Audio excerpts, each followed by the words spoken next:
Good evening sir. Good evening, good evening. थोड़ी देर लगी connect होने में, मैंने सोचा पता नहीं फिर आज कोई प्रॉब्लम है क्या। नहीं सर, कोई दिक्कत नहीं है, आप क्लास शुरू करिए। हाँ, शुरू करते हैं हम लोग। बच्चे ज्वाइन करते रहेंगे। हाँ हाँ, ठीक है ना। तो कहाँ निकल रहे?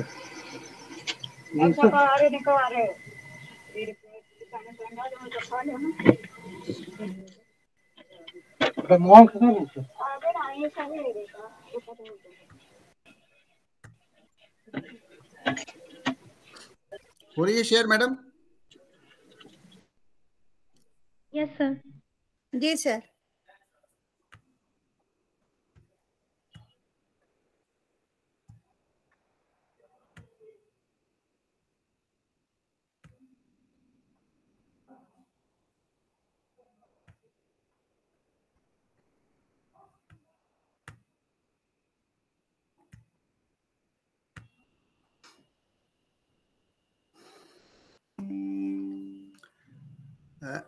आज के क्लास का टॉपिक है फोक कल्चर एंड प्रैक्टिसेस। आ गई ना, स्क्रीन आ रही है सब लोगों को?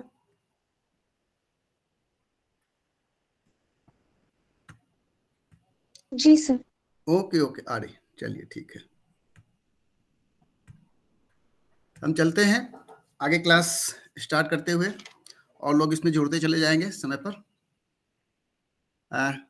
Pre PhD course work drawing and painting के संदर्भ में जो हमारा पाठ्यक्रम निर्धारित था, जो सिलेबस तय था, उसके हिसाब से हम एक सीरीज के तरीके से चलते हुए, हमारा जो एपिसोड था 8 खत्म हो चुका है, ये 9वां एपिसोड है एंड सेकेंड लास्ट।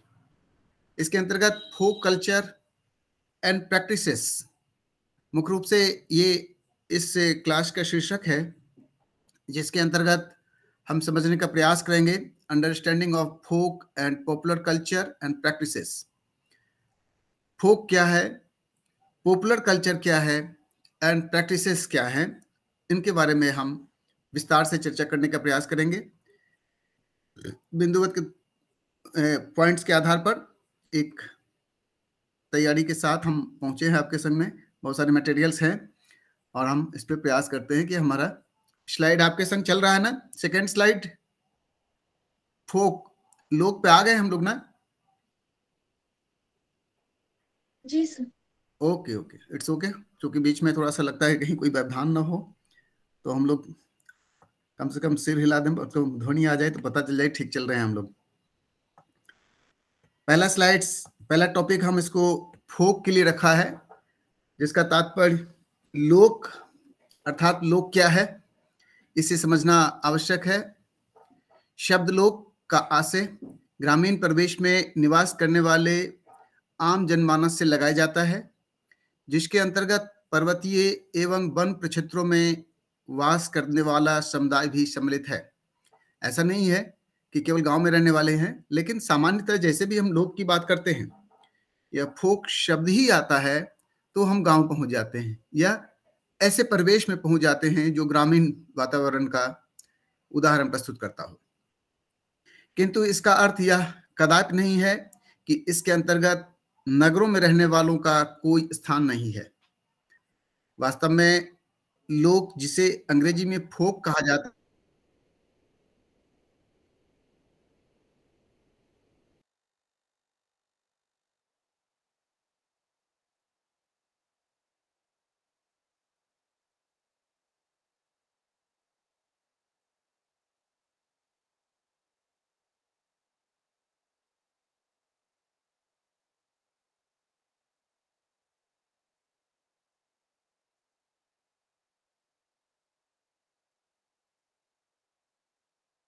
वो प्रकृति के सानिध्य में रहना चाहते हों, रह रहे हों, अनआर्टिफिशियल लाइफ जी रहे हों और कोई बाह्य आडंबर नहीं है, उनको हम लोक की श्रेणी में रखते हैं।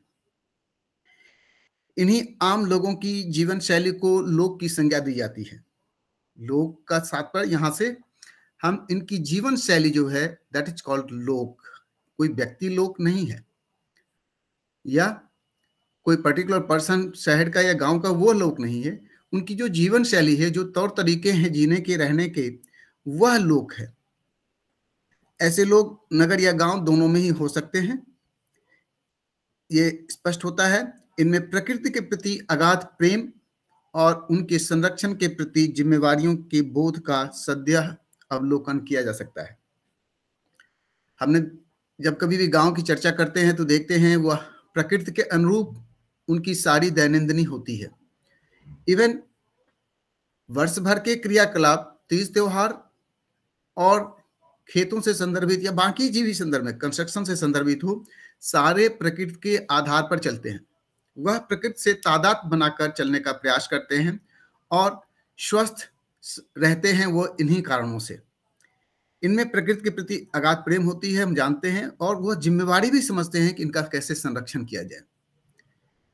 वह इनमें जन समुदाय की अपनी मौलिक पहचान परंपराओं के रूप में प्रस्फुटित होते हुए देखा जा सकता है।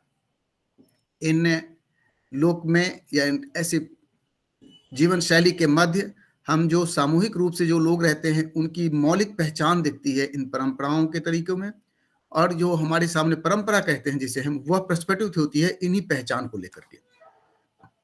इनकी धारणाएं तथा मान्यताएं, संस्कार, आचार विचार, तीज त्योहार, पर्व, उपासना, उत्सव, आनंद को एक साथ प्रस्तुत होते भी देखा जा सकता है। इन लोक शब्द के अंतर्गत देखें तो ये सारी चीजें समाहित होती हैं कि उनकी क्या धारणा है, उनके क्या मान्यता है, कैसे मान्यता उनकी विभिन्न संस्कृति में, विभिन्न लोक क्षेत्रों में हम देख सकते हैं। उनके आचार विचार, रहन सहन, तौर तरीके, पर्व, उपासना आदि कैसे हैं, इन सब को हम इस लोक के पर्याय के रूप में जानते हैं।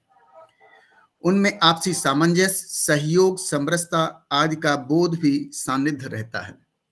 बहुत बड़ी बात है कि एक गांव में जिस लोग की बात जिनमें करते हैं उनमें आपसी सामंजस्य रहता है, सहयोग और समरसता की बात भी वहां देखी जा सकती है। उन्हें इनका बोध होता है। मान लीजिए थोड़ी देर के हम लोग को गांव का ही विकल्प मान लें, पर्याय मान लें, तो हम देखते हैं गांव में हर संप्रदाय के लोग एक साथ रहते हैं, हर के सुख दुख में सभी सहभागी होते हैं। उनका पर्व त्योहार, उत्सव, आनंद सब मिलजुल के मनाया जाता है और खुशियां वो बांटते हैं, दुख में एक दूसरे के सहयोगी बनते हैं। किंतु शहरों में, बड़े बड़े नगरों में ऐसा कम देखा जाता है। पड़ोस के मकान में क्या हो रहा है हमें पता नहीं, मकान तो दूर की बात, पड़ोस के घर में क्या होता है, फ्लैट में क्या होता है, ये हमें पता नहीं रहता है। तो यह लोक है जो आपस में जोड़ता है, एक सहयोग, सामंजस्य को विकसित करता है। इस लोक शब्द का प्रयोग विभिन्न रूपों में किया जाता है, जैसे लोक कला, लोक साहित्य, लोक संगीत, लोक नृत्य, लोक वाद्य, लोक शिल्प। इन सब के बारे में आपने सुना होगा। इन आधार पर हम लोक को विस्तार देते हैं। यदि हम केवल लोक कला की बात करें तो हम जानते हैं कि लोक कला पर्टिकुलरली भारत में ही, अकेले हमारे देश में कितनी विशाल, कितनी समृद्धशाली है। ऐसे ही लोक साहित्य की बात करें, लोक संगीत की बात करें तो कितना विशाल इसका क्षेत्र है, हम अनुमान लगा सकते हैं। इस प्रकार से लोक नृत्य, इन सब पर एक संक्षिप्त प्रस्तुतिकरण हम यहां देने का प्रयास कर रहे हैं आपके समक्ष।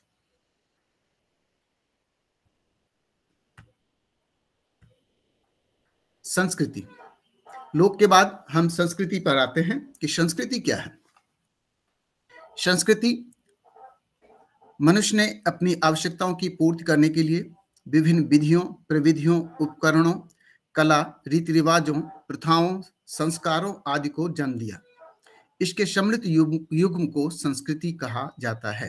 अर्थात उस संस्कृति शब्द में हमारे जीने के, हमारी आवश्यकताओं की पूर्ति होने के जितनी सारी विधियां हैं, नियम, परिनियम, उपनियम, उपकरण, कला, रीति रिवाज, प्रथा, संस्कार, इन सब को समाहित किया जा सकता है। एक संयुक्त रूप में इन सभी को हम संस्कृति की संज्ञा देते हैं। अर्थात संस्कृति हमारे द्वारा सीखा गया वह व्यवहार अथवा क्रियाकलाप में है जो स्वतः ही पीढ़ी दर पीढ़ी हस्तांतरित होती रहती है। जो हमने सीखा है वह संस्कृति कहलाती है। वो चाहे हमारे खाने पीने के तरीके हों, पहनने ओढ़ने के तरीके हों, बोली और अभिवादन की बात हो, ये सभी संस्कृति के पर्याय होते हैं। और यह स्वतः इन क्रियाकलाप अपने आप पीढ़ी दर पीढ़ी बढ़ती हुई आगे चली आ रही है। कला संस्कृति का एक महत्वपूर्ण अवयव है जिसमें सामाजिक प्रथा तथा जीवन मूल्यों को प्रस्फुटित होते हुए देखा जा सकता है। कला हम जानते हैं कि हमारी संस्कृति का एक महत्वपूर्ण अवयव है, एक महत्वपूर्ण आयाम है जिसमें संस्कृति की सभी पक्षों की झलक देखी जा सकती है। भारतीय दर्शन में जीवन के प्रत्येक क्षेत्र में सांस्कृतिक मानकों तथा सृजनात्मकता को समाविष्ट किया गया है। इस देश में सहस्त्राब्दियों से संस्कारों का महत्व रहा है, जिससे मानव सुव्यवस्थित जीवन जीने की कला को सीखता है। ये मानक है, एक पैरामीटर स्थापित की हमारे शास्त्रों ने, हमारे समाज ने, और एक पर्टिकुलर संस्कृति विशेष के लिए वह मानदंड होता है जिसके सभी अनुपालन करते हैं उसमें रहने वाले लोग। और हजारों साल पहले संस्कार का प्रादुर्भाव हुआ था। वह संस्कार व्यक्ति को मानव बनाता है, मनुष्य को मनुष्य बनाने का प्रयास करता है। संस्कार से व्यक्ति सुदृढ़ होता है, मजबूत होता है, परिष्कृत होता है। ऐसी व्यवस्था संस्कार से की गई है। साथ ही यह विविधताओं का देश है और यह विभिन्न संस्कृतियों के लिए भी जाना जाता है। हमारा भारत देश विशाल भूखंड का क्षेत्र है जिसमें विभिन्न सभ्यताओं की संस्कृतियां भी फलती फूलती रही हैं। आज भी कन्याकुमारी से लेकर केरल तक जाएं हम, या अरुणाचल से कच्छ तक जाएं, कई संस्कृतियों का सम्मिश्रण हमें मिलेगा। कुछ ही दूरी में संस्कृति बदलती हुई दिखेगी, भाषा, वाणी, पहनावा, खान पान सब बदल जाते हैं। तो बहुत सारी विविधताओं से भरा हुआ हमारा देश है, इसलिए अध्ययन का क्षेत्र भी बड़ा हो जाता है। भारत का यह वह अतीत जिसमें सामाजिक व्यवस्था और नागरिक सभ्यता उत्पन्न हुई थी, उसमें सृष्टि, रक्षा तथा उसका सम्मान किया गया था।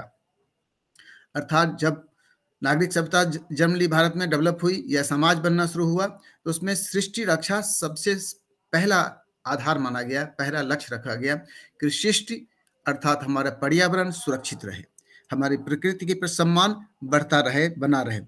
और मानव सभ्यता के इतिहास में यह अद्वितीय है। ऐसा किसी और सभ्यता में नहीं मिलता है जो पेड़, पत्थर और नदी, तालाब को पूजते हों। यह और एकमात्र भारतीय सभ्यता है, संस्कृति है, जिसमें हम इन सबको भी यथास्थान, यथासंभव पूज्य मानते हैं और आज हम इसकी आवश्यकता, उपयोगिता को समझ रहे हैं। संस्कृति मानवीय समाज का परिचायक होती है। यह किसी देश के समृद्धि, बौद्धिक विरासत के साथ कलात्मक गतिविधियों को भी व्यक्त करती है। केवल संस्कृति बौद्धिक विरासत को नहीं बताती, समृद्धशाली बौद्धिक इतिहास को नहीं प्रस्तुत करती, बल्कि कलात्मक गतिविधियों को भी संस्कृति व्यक्त करती है। समाज व राष्ट्र के विकास में संस्कृति का महत्वपूर्ण योगदान होता है। भारतीय संस्कृति सहस्त्रों वर्ष प्राचीन है और इसे आदर्श के रूप में पश्चिमी देशों ने सदा ही स्वीकार किया है। हजारों वर्ष की प्राचीन हमारी संस्कृति है और आपने जाना कि हम एक जमाने में विश्व गुरु थे और आज फिर शायद संभवतः हम उस राह पर चल पड़े हैं जो आशा भरी चित्त से, आशा भरी निगाहों से संपूर्ण विश्व के लोग हमें देखते हैं।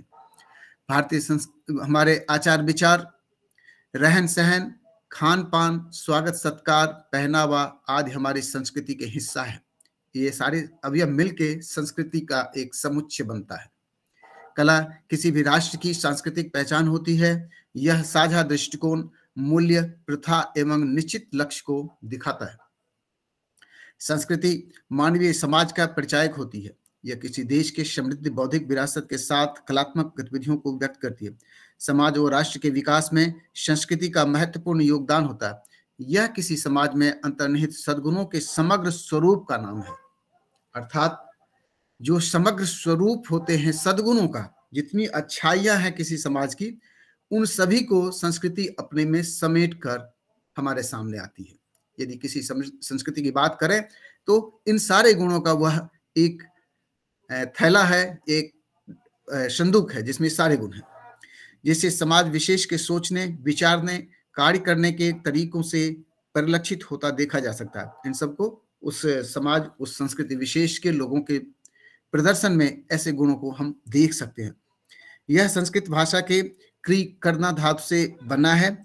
इस धातु से 3 शब्द बनते हैं: प्रकृति अर्थात मूल स्वरूप, संस्कृति अर्थात परिष्कृत, तथा विकृति अर्थात बिगड़ा हुआ। हम सभी जानते हैं जो मूल स्वरूप है वह शाश्वत होता है, और थोड़े से संदर्भ उसमें परिष्कृत कर दिया जाए तो दैट इज कॉल्ड संस्कृति, कल्चर। और वही विकृति भाव जब आ जाती है तो हम शब्द इस्तेमाल कर देते हैं अनकल्चर्ड। नेचर, कल्चर एंड अनकल्चर, अर्थात बिगड़ा हुआ स्वरूप। अंग्रेजी भाषा में संस्कृति के लिए कल्चर शब्द का प्रयोग किया जाता है, जो लैटिन भाषा के कल्ट अथवा कल्टस से लिया गया है, जिसका अर्थ होता है जोतना, विकसित करना तथा परिष्कृत करना तथा पूजा करना। संक्षेप में यह कहा जा सकता है कि किसी वस्तु को यहाँ तक संस्कारित और परिष्कृत करना कि इसका अंतिम उत्पाद अथवा परिणाम प्रशंसा और सम्मान प्राप्त कर सके, यही संस्कृति है। सुन रहे हैं आप लोग? Yes sir. Okay okay, thank you. Yes sir, yes sir. संस्कृति की परिभाषा जब हम करना चाहें तो थोड़ा उस पर आते हैं। संस्कृति शब्द अपने आप में विशालता के साथ विविध आयामों को समेटे हुए है। जैसा कि हमने देखा कि विभिन्न पक्ष, बहुत सारे पक्ष हैं जो इस संस्कृति शब्द में समाविष्ट हैं, जिसका आशय किसी उत्तम अथवा सुधरी हुई स्थिति से लगाया जा सकता है। स्वभावतः मानव एक प्रगतिशील प्राणी है जो निरंतर ही अपनी बुद्धि के प्रयोग से चारों ओर की प्राकृतिक परिस्थितियों को सुधारता और उन्नत करता रहता है। यह स्वाभाविक प्रवृत्ति है कि हम जहाँ रहते हैं वह कुछ न कुछ विकास, कुछ न कुछ डेवलप होता चला जाता है। जब कभी भी कोई नई कॉलोनी बसती तो एक व्यक्ति जाता है और फिर उसको ढंग से बनाता चला जाता, देखा देखी और भी लोग पहुंचते हैं और एक कॉलोनी बसती चली जाती है। यह लगातार ही अपने जीवन पद्धति, रीति रिवाज, रहन सहन, आचार विचार, नवीन अनुसंधान और आविष्कार आदि में लगा रहता है। रीति रिवाज, पारंपरिक विषयों को तो हम लेते ही लेते हैं, साथ में हमारा जो अनुसंधान का कार्य रहता है, जो परिष्कार करने की बात आती है, आविष्कार करने की बात आती है, उसमें भी मानव सदैव लगा रहता है। परिष्कार ठीक करना, स्वयं को परिष्कृत करना, अच्छा बनाना, सुधार करना, और अनुसंधान, खोज या रिसर्च का कार्य भी चलता रहता है, जिससे उसका जीवन वन्य प्राणी तथा अन्य पशुओं से उच्च और श्रेष्ठ हो, सभ्य बन सके। संस्कृति के अभाव में मनुष्य एक प्राणी मात्र होता है, उसमें मनुष्यता नहीं आती। यह मानवीय जीवन के परंपराओं से, विश्वासों से जीवन जीने की शैली है। आध्यात्मिक तथा भौतिक आदि सभी पक्षों से जुड़ी है। यह हमें जीवन जीने का अर्थ, तरीका तथा सलीका अथवा जिसे हम सहूर कहते हैं, उन सबको यह सिखाती है। वास्तव में संस्कृति एक जीवन जीने की शैली है। जो भोजन हम करते हैं, जो वस्त्र हम धारण करते हैं, जो भाषा बोलते हैं तथा जिस आराध्य ईश्वर की पूजा करते हैं, ये सभी सभ्यता कहलाते हैं, तथा इनसे संस्कृति भी सूचित होती है, शुद्ध होती है। संक्षेप में कहा जा सकता है कि एक छोटा सा परिभाषा इसको व्यक्त करने का प्रयास किया गया है। संस्कृति उन विधियों का प्रतीक है जिसके आधार पर हम सोचते हैं और कार्य करते हैं। इसमें वे अमूर्त, अभौतिक भाव व विचार भी सम्मिलित हैं, जिसे हमने एक परिवार और समाज का सदस्य होने के नाते उत्तराधिकार में प्राप्त किया है। अर्थात स्पष्ट होता है कि इसके अंतर्गत सारे सोचने, समझने और की क्रियाकलाप, व्यावहारिक, सिद्धांतिक सभी आ जाते हैं। भौतिक, अभौतिक या मूर्त, अमूर्त सभी विचार आ जाते हैं, जिसे हमने परिवार और समाज में एक उत्तराधिकार के रूप में प्राप्त किया है, जो हमें स्वतः मिल जाता है। उस परिवार में हमें सीखने की जरूरत नहीं, अपने आप मिलता चला जाता है। That is called culture. एक समाज व वर्ग के सदस्य के रूप में मनुष्य की सभी उपलब्धियां उस संस्कृति विशेष के से प्रेरित कही जा सकती है जिसमें वह रहता है। वह व्यक्ति भी एक पर्टिकुलर संस्कृति का परिचायक होता है। जैसे हमें संस्कृति अपना परिचय दिलाती है, तो हम भी अपना परिचय, संस्कृति का परिचय भी अपने से देते हैं। कला, संगीत, साहित्य, वास्तु विज्ञान, शिल्पकला, दर्शन, धर्म और विज्ञान सभी संस्कृति के प्रकट पक्ष हैं, तथा इसमें परंपरा, रीति रिवाज, पर्व त्योहार, व्रत, उपासना, जीने के तरीके और जीवन के विभिन्न पक्षों पर व्यक्ति विशेष का अपना दृष्टिकोण भी सम्मिलित है। एक तरफ मानव की ही संस्कृति का निर्माता है, तो दूसरी ओर यह मानव को मानव बनाने के कार्य को भी संपादित करती है। अर्थात एक तरफ यदि संस्कृति को विकसित करने का काम मानव करता है, तो मानव को विकसित करने का कार्य भी, मानव को सभ्य बनाने के कार्य, संस्कारित बनाने का कार्य यह संस्कृति करती है। तो दोनों एक दूसरे के पूरक हैं और दोनों के साथ ही दोनों का विकास या समाज राष्ट्र का विकास संभव है। अब आते हैं हम लोक संस्कृति। एक शब्द हमारे इसमें आ रहा है फोक कल्चर, बल्कि एक शब्द और आता है पॉपुलर कल्चर आया हुआ है हमारे साथ में, उस पर भी आएंगे। लोक संस्कृति क्या है? जन संस्कृति उसे कह सकते हैं, जिसे लोक शब्द दिया गया है फोक कल्चर। वास्तव में संस्कृति आम लोगों या जन सामान्य की सामूहिक पहचान होती है, न कि भौतिक संसाधनों से युक्त आधुनिक रूप से सभ्य लोगों की।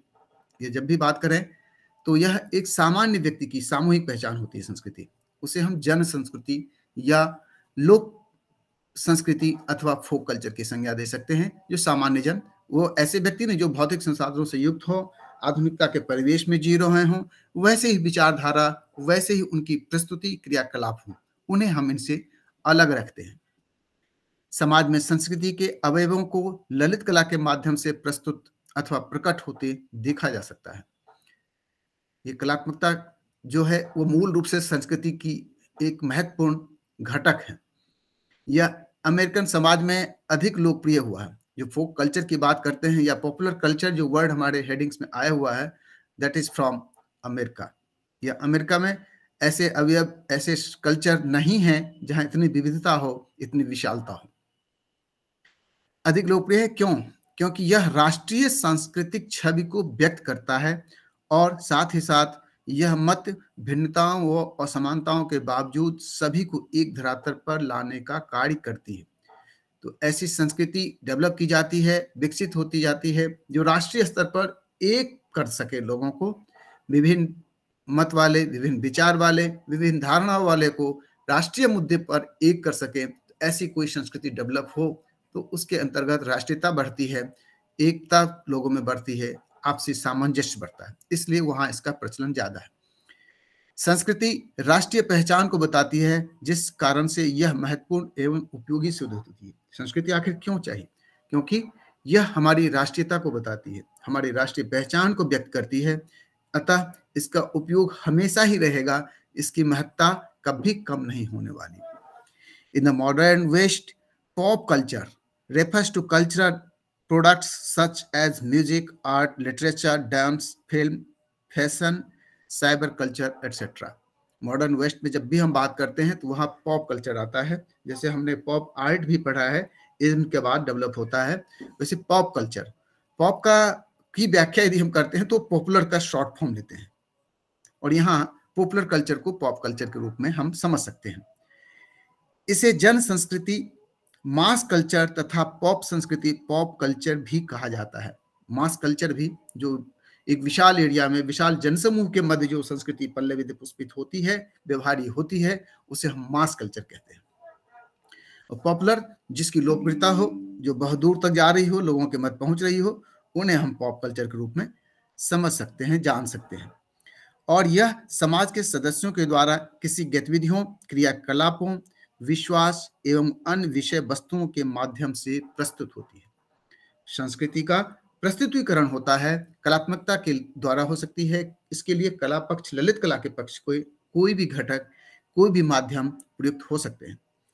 उदाहरण के रूप में इन माध्यमों में हम लेते हैं सामान्य लोक संस्कृतियों की प्रस्तुतियों हेतु जिन स्वरूपों का सहारा लिया जाता है, जिन फॉर्म को हम प्रयोग करते हैं, उनमें सिनेमा, संगीत, दूरदर्शन, वीडियो गेम, खेल, मनोरंजन, समाचार, फैशन व अन्य तकनीकी माध्यम सम्मिलित हैं। इन सब के द्वारा हम एक संस्कृति विशेष की बात, एक संस्कृति विशेष की चर्चा प्रस्तुत करते हैं, उसकी पहचान प्रस्तुत करते हैं, उसके गुणों को प्रस्तुत करते हैं और एक अलग हमारी पहचान विकसित होती है, स्थापित होती है, मान्य होती है। लोक संस्कृति की पहचान, वास्तव में लोक संस्कृति सांस्कृतिक प्रस्तुतियों के माध्यम से समाज में लोगों के मध्य प्रतिदिन के क्रियाकलापों के रूप में प्रकट होती है। देखिए कितनी सारी बातें हैं। लोक संस्कृति क्या है? वो सांस्कृतिक प्रस्तुतियां तो हैं, कौन सी? जो समाज में रहने वाले लोगों के प्रतिदिन के क्रियाकलापों में दिखती है, प्रकट होती है, व्यवहारी है। वास्तव में लोक संस्कृति की पहचान वही है। एक किसी परिवार में, किसी गांव में आप देखें तो उनके रहन सहन, सुबह से शाम तक की घटनाओं को देखें, क्रियाकलापों को देखें, उनकी दैनंदिनी का विश्लेषण करें, ऑब्जर्वेशन करें। आप उनसे पूछ भी सकते हैं और फिर समझ में आता है कि वास्तव में यह उनकी संस्कृति है जो उनसे बिल्कुल ही भिन्न नहीं हो सकती, उनका एक अंतरंग हिस्सा है, उससे वह विलग नहीं हो सकते, अलग नहीं हो सकते। हमारा पहनावा, खान पान, अभिवादन, स्वांग आज सभी लोग सांस्कृतिक पहचान है। हम कैसे अभिवादन करते हैं, कैसे हम उठते हैं, बैठते हैं, कैसे किसी के आने पे सत्कार करते हैं, यह सारी व्यवस्था संस्कृति को समृद्धशाली बनाती है। किसी के घर में चप्पल जूते पहन के जाना, कहीं नहीं जाना, मंदिरों में हम कैसे जाते हैं, स्कूल विद्यालय में कैसे जाते हैं। हम लोग शायद विद्यालय में, मैं जब इस विद्यालय में आज भी बच्चे हमारे आते हैं तो फैकल्टी की सीढ़ियां को अपने माथे से लगाते हैं हाथ छू करके। ये मैंने इससे पहले कहीं नहीं देखा था। ये शिक्षण स्थल को वो मंदिर मानते हैं, जब भी वो आते हैं पहली सीढ़ी को प्रणाम करते हैं, ठीक मंदिर में जैसे हम पहली सीढ़ी को प्रणाम करते हैं वैसे। ये मुझे बड़ी अपील करती है ये चीजें यहाँ पर। ऐसी ये संस्कृति है, ये इस क्षेत्र की मुझे अनोखी दिखी, ऐसा और कहीं कम ही देखने मिलता है। तो यह सारी संस्कृतियों के अवयव हैं, घटक है। यह जनसंचार माध्यमों द्वारा सूचनाओं तथा जानकारियों को संप्रेषित भी करती है। संस्कृति बहुत सारी चीजों को अपने साथ रखती है और बहुत सारी चीजों को जहां जरूरत पड़ती है वहां प्रस्तुत करके उसको संप्रेषित करती है। अर्थात संप्रेषणीयता भी संस्कृति के अवयवों में, घटकों में देखा जा सकता है। लोक संस्कृति की विशेषताओं के रूप में संक्षेप में निम्न बिंदुओं को लिखा जा सकता है, लिया जा सकता है। इनमें क्या क्या विशेषताएं आज के परिप्रेक्ष्य में हो रही है उसे हम एक शॉर्ट फॉर्म में देख सकते हैं। व्यावसायिक संबद्धता, जो भी लोक संस्कृति है वह उसमें आज व्यावसायिक संबद्धता देखी जाती है, अर्थात उसमें रोजगार परकता, वो प्रोफेशनलिज्म प्रत्येक कल्चर में देख सकते हैं हम। आर्ट हो, हम आर्टिस्ट की जैसे बात करते हैं, जितने सारे कला महाविद्यालय या प्रोफेशनल्स की बात करते हैं तो आर्ट उसमें आता है, म्यूजिक, डांस, ड्रामा आता है, और ऐसे सारे शिल्प आते हैं जो क्राफ्ट्स हमारे लोक संस्कृति में डेवलप होते हैं। लोक चित्र सभी आप देख रहे हैं, मार्केटिंग उसकी हो रही है। तो इन सब की व्यावसायिक व्यवस्था भी होनी चाहिए तदनुकूल, उनकी उस हिसाब से, जिस हिसाब से उसकी मांग हो, जिस हिसाब से उसमें मीडिया में कैंपेनिंग चाहिए, बाजार चाहिए, प्रोत्साहन के लिए जो जो तौर तरीके चाहिए, इन सब की व्यवस्था भी होनी चाहिए। यह सांस्कृतिक विशेषताओं में से एक है आज कि मधुबनी पेंटिंग्स दूर दूर तक जाती है, वर्ली कला बहुत दूर दूर तक जाती है। आप देखें उत्तर प्रदेश के बहुत सारे शहरों की अपनी अपनी वन डिस्ट्रिक्ट वन प्रोडक्ट के रूप में बहुत सारी चीजें चलती हैं।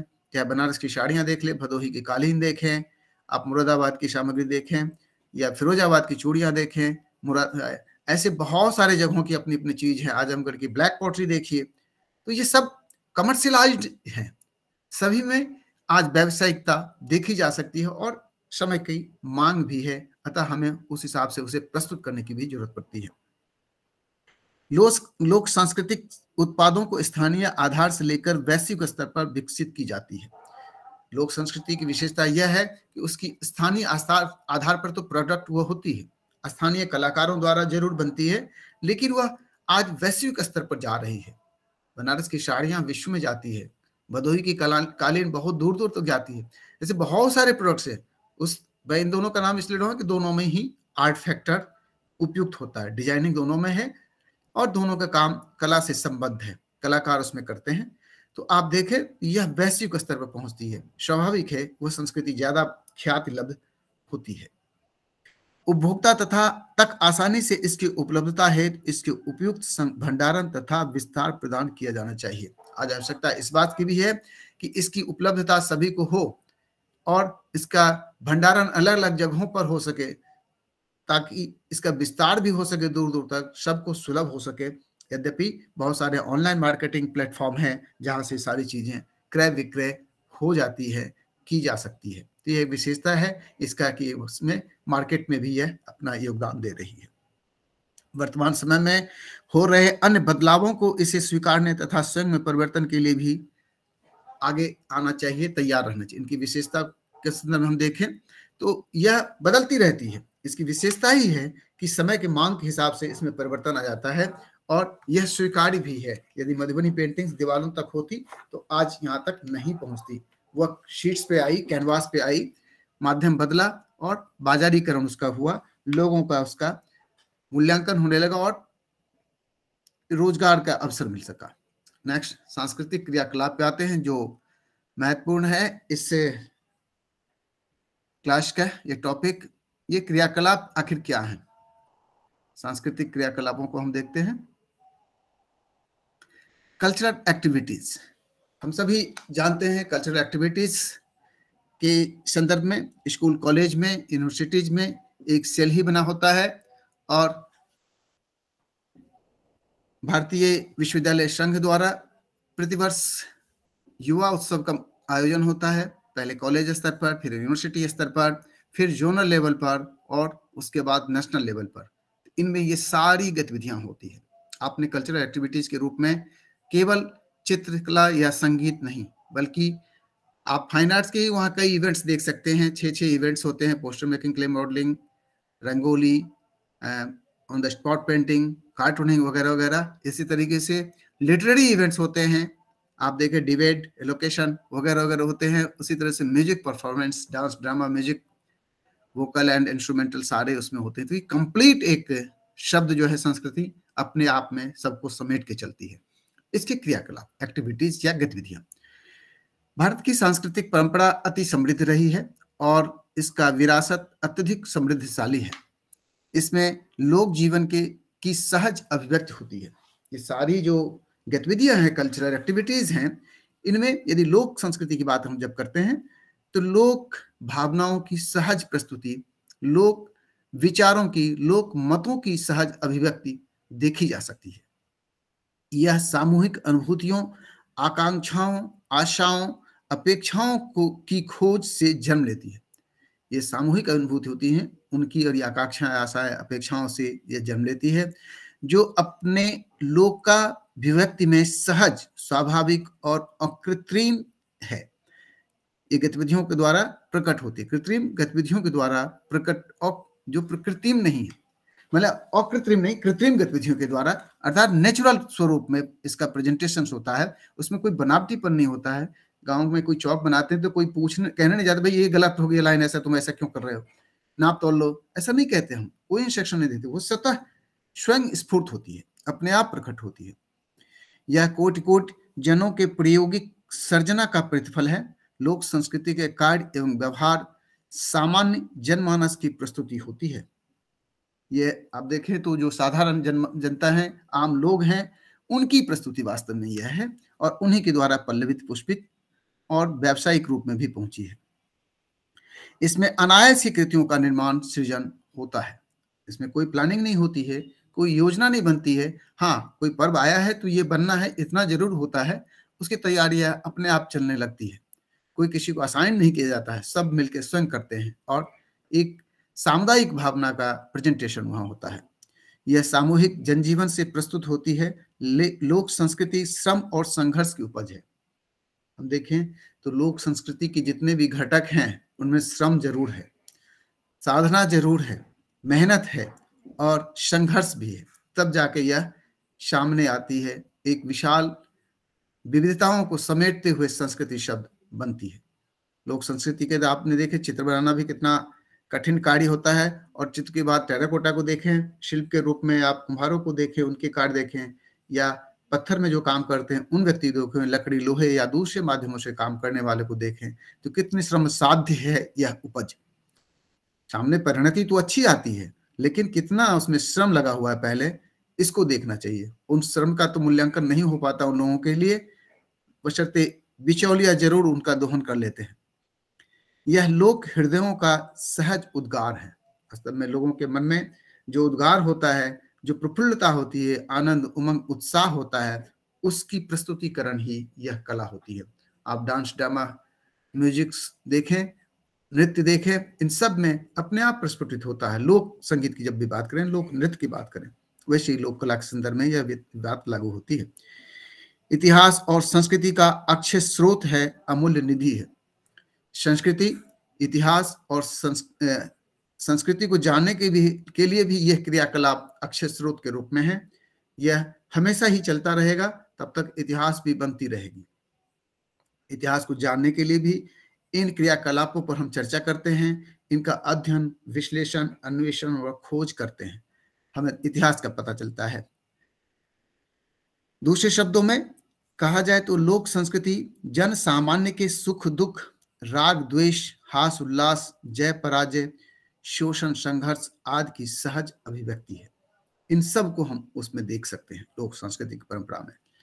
गम के समय में, दुख के समय में अलग संगीत बजना, विदाई के समय अलग संगीत बजना, और 12 मासा के तरफ से बहुत सारे संगीत बजते हैं। हर माह की चैत हो, बिरहा हो या दूसरे कोई हो, तो आप देख सकते हैं, उन चीजों को सुन सकते हैं, समझ सकते हैं। इन क्रियाकलापों को वह विभिन्न माध्यमों में समाज के समक्ष प्रस्तुत करता है, उनमें प्रमुख पर चर्चा प्रस्तुत है। पश्चिम के आधुनिक समय में लोक सांस्कृतिक उत्पाद के रूप में संगीत, कला, साहित्य, फैशन, नृत्य, दूरदर्शन, फिल्म, साइबर संस्कृति, रेडियो आदि ऐसे संसाधन हैं या स्वरूप हैं या फॉर्म है या माध्यम है। इन सबको एक कल्चरल फॉर्म्स कह सकते हैं।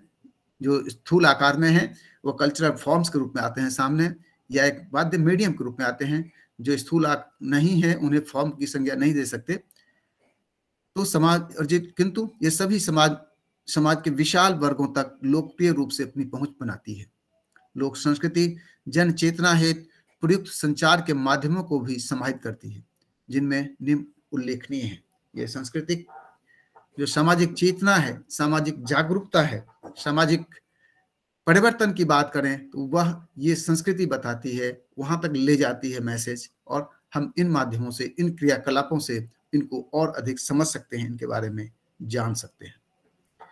लोक परंपरा यह फोक ट्रेडिशन के रूप में हमारे सामने आती है, लोक संस्कार के रूप में आती है। लोक ट्रेडिशंस जो पारंपरिक रूप से किसी परिवार में, किसी समाज, गांव में चलता आ रहा हो, उनमें हम उसका विश्लेषण नहीं करने जाते, उसकी वैज्ञानिकता या उसमें तर्क भी नहीं लगाने जाते। जबकि तर्क लगाने जाए तो बहुत सारे चीज सिद्ध हो जाता है कि यह विज्ञान पर आधारित है। जैसे नहाने से पहले, भोजन करने से पहले नहाना, सोने से पहले हाथ पांव धो लेना, ये बहुत सारे। उसके बाद और भी चीज देखें तो आप देख, सुबह जगना, शाम को सोना, जल्दी सोना, ये क्या है? वैज्ञानिकता है इसमें, किंतु आज बदल गया है, ट्रेंड या चलन बदल गया है। तो जो परंपरा है, पारंपरिक गतिविधियों को हम इसके अंतर्गत समझते हैं। लोक संस्कार, फोक रिचुअल्स, आप जानते हैं, ये मानव को, ये अनुष्ठान, ये क्रियाकलाप सुसंस्कारित बनाते हैं, परिष्कृत करते हैं, इसलिए इन फोक रिचुअल्स का आयोजन किया जाता है। ये अच्छाई और दुख और सुख दोनों के तरीके हैं, इसमें दोनों के व्यवधान हैं, समस्याएं और समाधान है। लोक चित्र, फोक पेंटिंग्स, आप जानते हैं फोक कला, फोक आर्ट्स को, इनका भी एक बड़ा रोल है, जो विभिन्न कलाओं को अपने में पूरे इतिहास समेटे हैं। चाहे वह प्रागैतिहासिक काल से लेकर अद्यतन देखें तो इनमें हम इतिहास की झलक को देख पाते हैं। लोक साहित्य, फोक लिटरेचर, इसका बड़ा रोल है। फोक लिटरेचर, लोक साहित्य भी बहुत सारी चीजों को, लोक कथा मौखिक और लिखित, बल्कि लोक साहित्य मौखिक विषयों पर, मौखिक याद या याददाश्त स्मृतियों पर आधारित है। लोक नृत्य, फोक डांस में आप प्रस्तुतियां देख सकते हैं। लोक वेशभूषा, फोक क्लोथिंग, कठपुतली, पपेटरी, स्वान और मुखौटा आदि इशारे हैं जो लोक संस्कृति को व्यक्त करने के माध्यम हैं, तरीके हैं। थोड़े से आते हैं लोक परंपरा पर। लोक परंपरा क्या है? लौकिक तत्व इसमें होता है, लौकिक परंपरा कहते हैं इसे, लौकिक विश्वास पर होता है। यह परंपरा वह शब्द है जिसका आशय उन क्रियाकलापों तथा गतिविधियों के अनुपालन व प्रयोग से लगाया जा सकता है जो पीढ़ी दर पीढ़ी स्वतः किसी परिवार और समाज में प्रस्फुटित हो प्रवाहमान रहती है। इसे हम परंपरा कह सकते हैं कि जिसमें कोई प्लान नहीं करके होता, अपने आप चल रहा है। वो सारे क्रियाकलाप, वो सारे गतिविधियां, उन सभी प्रायोगिक या व्यावहारिक कार्यों का अनुपालन जो हम पुरानी पीढ़ी से हम अपने आप सीखते चले आते हैं।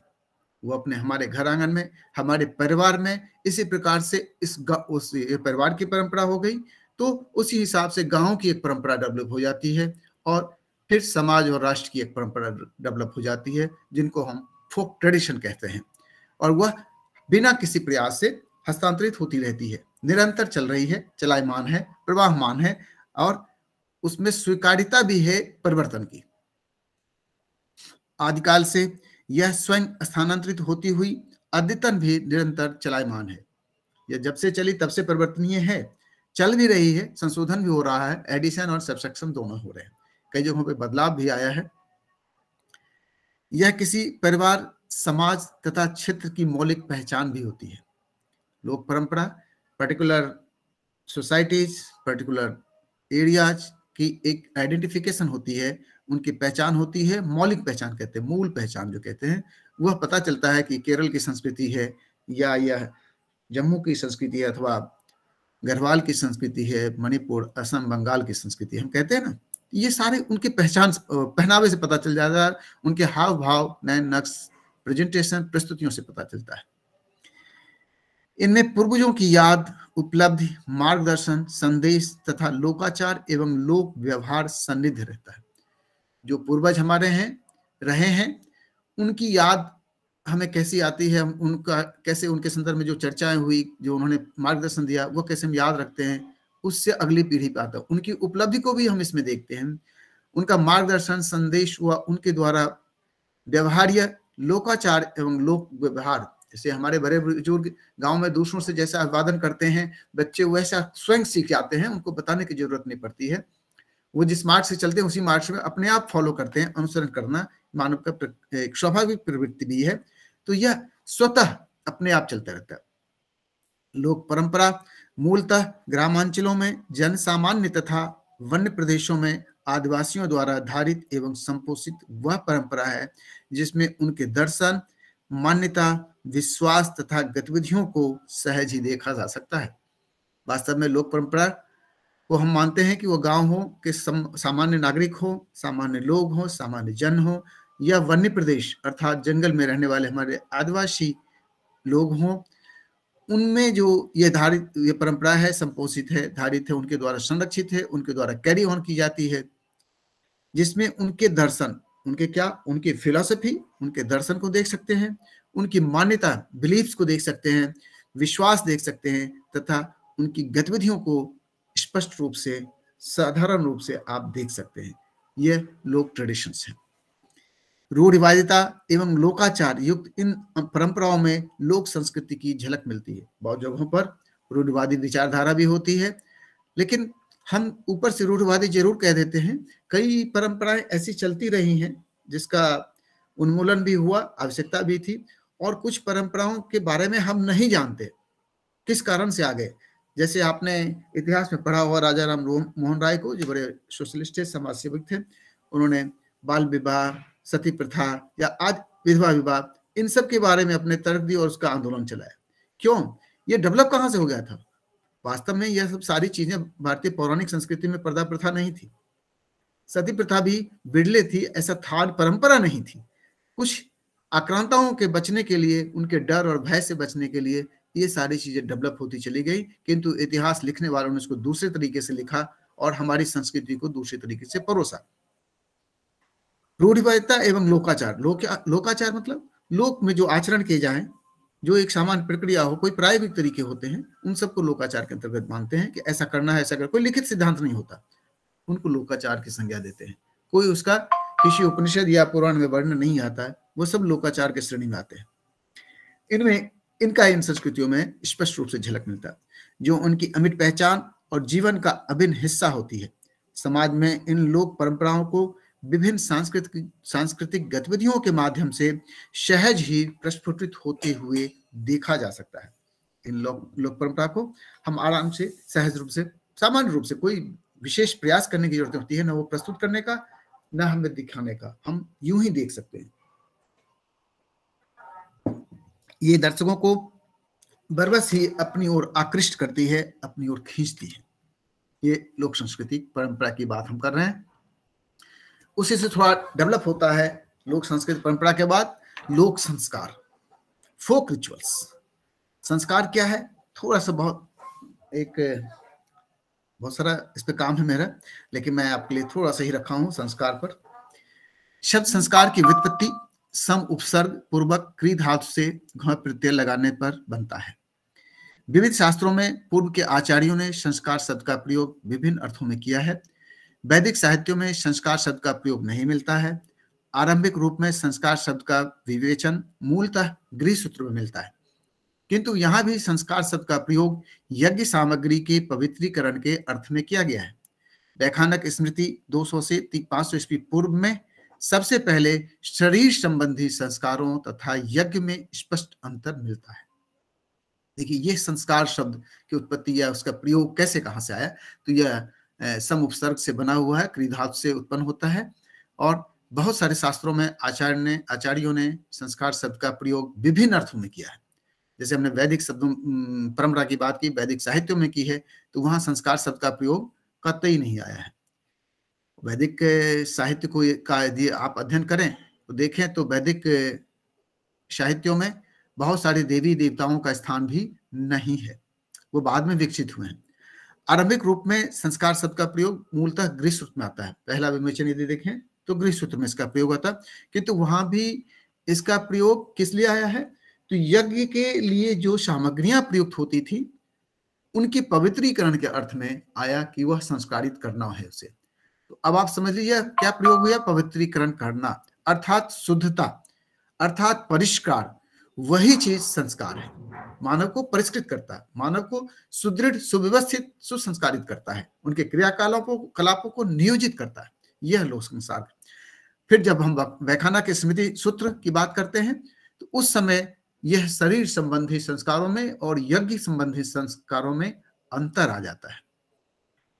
अर्थात शरीर संबंधी उपनयन, मुंडन, जन्म, मृत्यु, इस सारे में आगे उस पर चर्चा करूंगा, ये सारे आ जाते हैं। और यज्ञ आप समझते हैं वैदिक युग केवल यज्ञों का युग था, यज्ञों से की आहुतियां आचार्य लोग, ऋषि लोग करते थे, और इसमें अंतर आना यहां से शुरू होता है। यद्यपि ऋग्वेद में संस्कारों का उल्लेख नहीं मिलता, किंतु इसकी कुछ सूक्तों में विवाह, गर्भाधान व अंत्येष्टि से संबंधित कुछ धार्मिक कृत्यों का वर्णन मिलता है। ये शब्द तो वहां नहीं है, ऋग्वेद पहला वेद है, किंतु उनमें विवाह संबंधित कुछ चर्चा है, ऋचाओं में तो कुछ दिखते हैं, गर्भाधान और अंत्येष्टि संबंधित कुछ धार्मिक कृत्यों का संदर्भ, वर्णन, उदाहरण देखे जा सकते हैं। यजुर्वेद में मात्र श्रोत्र यज्ञों का उल्लेख है, अस्तु इस ग्रंथ में संस्कारों की विशेष जानकारी नहीं मिलती है। अथर्ववेद में विवाह, अंत्येष्टि तथा गर्भाधान का पहले से अधिक विस्तृत वर्णन मिलता है। जो ऋग्वेद बना उसके बाद अथर्ववेद डेवलप होता है, तो इनमें हम इन 3 संस्कारों की बात करें मूल रूप से, इसकी विस्तृत व्याख्या आगे होती है। गोपथ ब्राह्मण एवं सतपथ ब्राह्मण में उपनयन, गोदान संस्कारों के धार्मिक कृत्यों का उल्लेख मिलता है। गोपथ ब्राह्मण, सतपथ ब्राह्मण दोनों ही हिंदू दर्शन शास्त्र के ग्रंथ हैं पुराने, इनमें इनका कृत्यों का संदर्भ मिलता है। फिर तैत्तिरीय उपनिषद में शिक्षा समाप्ति पर आचार्यों द्वारा दीक्षांत शिक्षा दिए जाने का उल्लेख भी मिलता है, अर्थात दीक्षा संस्कार यहाँ से डेवलप होना शुरू होती है। जहां 3 थे वहां 4 संस्कारों की व्याख्या हमारे सामने आने लगती है इस अवध में, तैत्तिरीय उपनिषद के बाद से। सुन रहे हैं आप लोग? Yes sir. ओके ओके, ठीक लग रहा है? थोड़ा नीरस तो नहीं लग रहा है? नो सर, बहुत चलिए आगे हैं, आगे स्लाइड्स में कुछ चित्र है मनोरंजक, अच्छे लगेंगे। अभी थोड़ा सा थ्योरेटिकल पोर्शन पे चल रहे हैं हम लोग। इसके बाद अर्थात गृह सूत्रों से पूर्व संस्कारों के पूरे नियम नहीं मिलते हैं। ऐसा प्रतीत होता है कि गृह सूत्रों से पूर्व पारंपरिक प्रथाओं के आधार पर संस्कार होते थे। अर्थात गृह सूत्र से पूर्व जो परंपरा चल रही थी जिस परिवार में, जिस समाज में, उस स्थान पर, उस आधार पर किसी के बाल कटवाने, किसी के विवाह में शामिल होना, किसी के अंत्येष्टि पर आयोजन क्रियाकलापों करना, ये चलता रहता था। सबसे पहले गृह सूत्रों में ही संस्कारों की पूरी पद्धति का वर्णन मिलता है। अर्थात गृह सूत्र एक ऐसा ग्रंथ है जिसमें संपूर्ण संस्कारों के बारे में विस्तार से वर्णन मिलता है। गृह सूत्रों में संस्कारों के वर्णन में सबसे पहले विवाह संस्कार का उल्लेख मिलता है।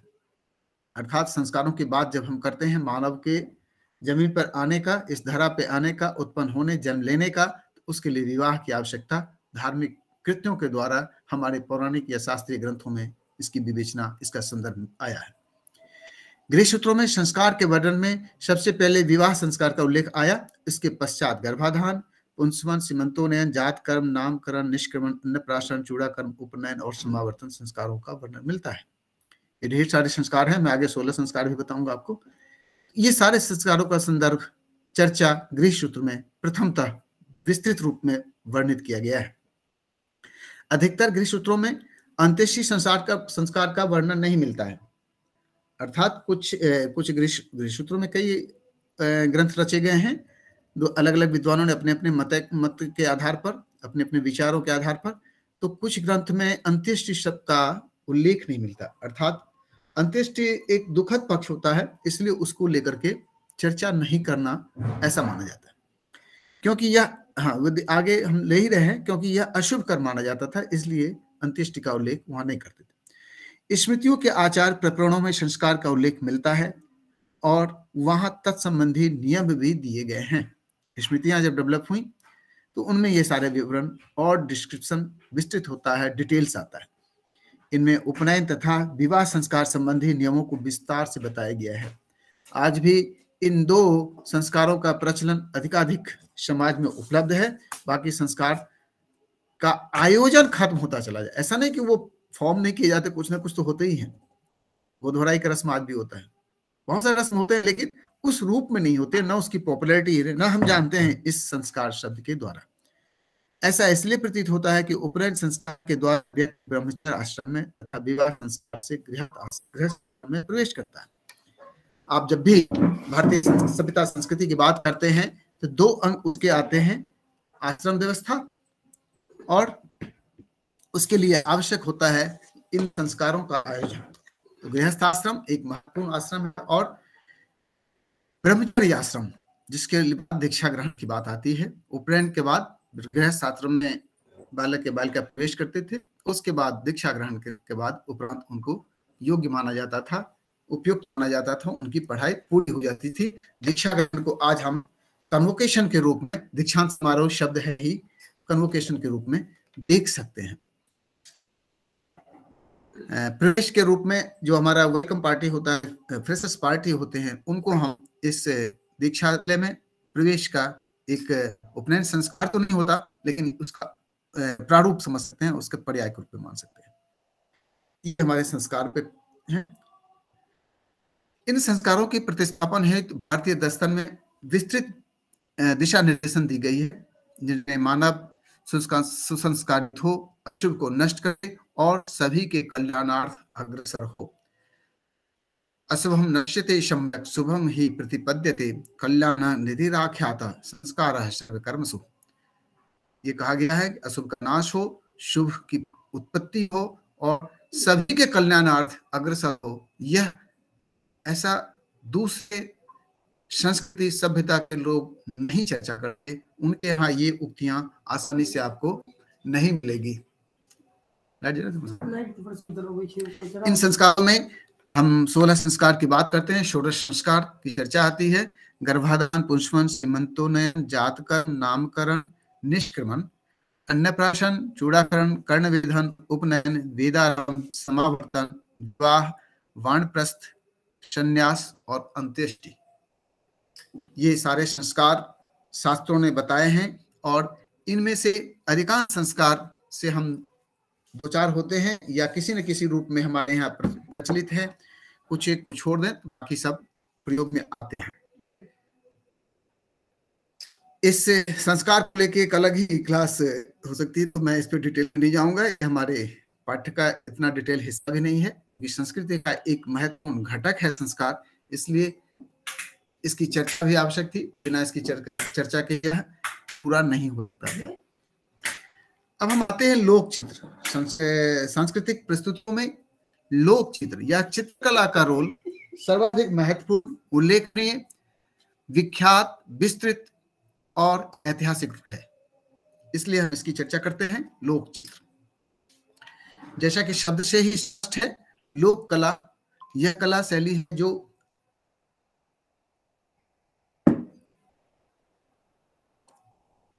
जनसामान्य, ग्रामीण अंचल व सुदूर क्षेत्रों से जुड़ी है। जैसे ही हम लोक कला शब्द का नाम लेते हैं तो हम एकदम से गांव में पहुंच जाते हैं। हमारा मन मस्तिष्क उस ग्रामीण अंचल में पहुंच जाता है, उस सुदूर वन क्षेत्र में पहुंच जाता है जहां आदिवासी के घरों में लीप पोत करके म्यूरल के द्वारा बिना म्यूरल के चित्र बनाए जा रहे हैं, अथवा उन पर्वतीय अंचलों में पहुंच जाता है जो कष्ट में जीवन में रहकर भी अच्छी चित्रकारी करते हैं।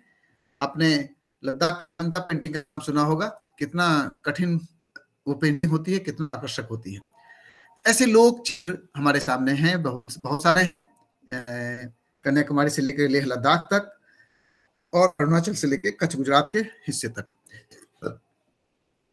जनसाधारण की भावनाओं को अभिव्यक्त करने वाली शैली ही वास्तव में लोक कला शैली है। जो जन भावना, हम जो क्लासिकल आर्ट है, ये हम जिस चित्र की रचना करते हैं वो हमारी भावनाओं को व्यक्त करते हैं। व्यक्ति की भावनाओं को व्यक्त करने वाले चित्र को हम कला कह देते हैं, किंतु ये जन भागीदारी, जन भावनाओं को सामान्य नहीं, साधारणतया सभी समूह की जन भावनाओं को व्यक्त करती है, वह कला वास्तव में लोक कला है। वास्तव में यह जान सामान व क्षेत्र की सांस्कृतिक मान्यता व धार्मिक प्रवृत्ति, रूढ़वादी विचारधारा आदि पर आधारित होती है।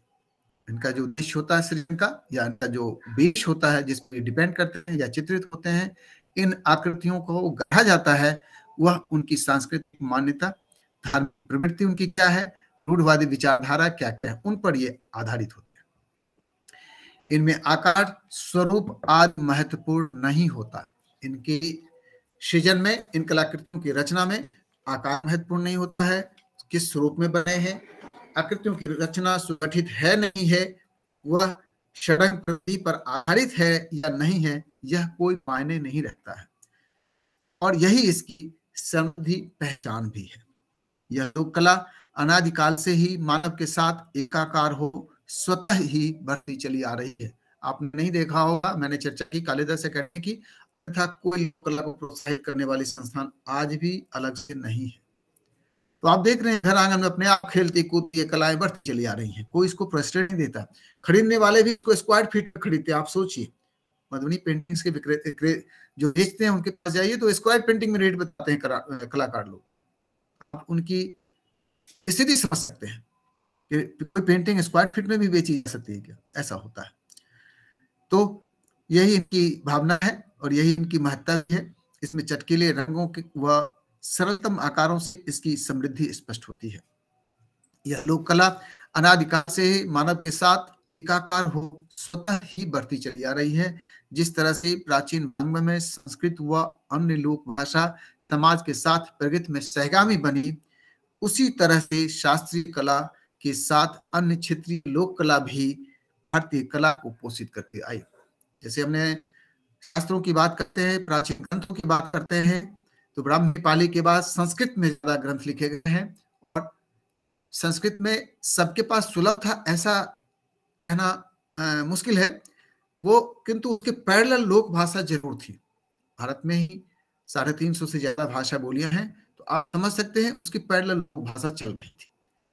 एक पढ़े लिखे समाज के लिए, बौद्धिक वर्ग के लिए वह भाषा थी, सामान्य लोगों की यह भाषा थी। ऐसे ही लोक कला सामान्य लोगों की कला थी और शास्त्रीय कला दूसरे रूप में संभ्रांत और कुलीन परिवारों में फलित पुष्पित होती रही। उन्हें प्रेस्टे में उनको सुविधाएं मिली। तो ये दोनों ही पैरेलली समान चली। जिस तरह से साहित्य समृद्ध हुई, उसी तरह से हमारी कला भी पोषित है। लोक कला का विकास परंपरागत विश्वास, रहस्यात्मक संकेत और अतीत के संस्कारों पर आधारित है। यदि लोक कला के विकास की बात करें तो पारंपरिक विश्वास पर आधारित है। कुछ अंधविश्वास भी हो सकते हैं, रहस्यात्मक संकेत भी हैं और अतीत के संस्कार भी हैं। यह मौलिक तत्व है हमारे लोक कला के, और इसी से हमारी लोक कला समृद्ध भी होती है। प्राचीन रीति रिवाजों के साथ अनुभूति के स्वतंत्र अभिव्यक्ति का समावेश लोक कला में समाहित रहता है। लोक कला की अपनी विशेषताएं होती है जिनका सीधा संबंध उसमें निहित लौकिक तत्वों से होता है। लौकिक तत्व और लोक कला का परस्पर अभिन्न संबंध है। लौकिक तत्वों के अभाव में लोक कला अपनी वास्तविकता खो देती है। अब हम समझ सकते हैं कि लौकिक तत्व यदि ना हो तो वास्तव में लोक कला किस बात की। इसलिए सभी क्षेत्रीय, आंचलिक सुदूर क्षेत्रों की कलाओं में लौकिक तत्वों का होना अनिवार्य है, अर्थात लोक में जो विद्यमान विषय वस्तु हैं उनका समावेश होना इन कलाओं के प्रस्तुतियों में आवश्यक और अनिवार्य है। तभी यह लोक कला के रूप में प्रस्फुटित होगी, विकसित होती है।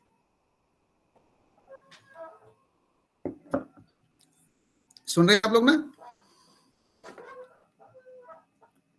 Yes sir. हाँ, ठीक है। भारतवर्ष में सौंदर्य की रक्षा का सदैव अनुपालन का निर्देश दिया गया है।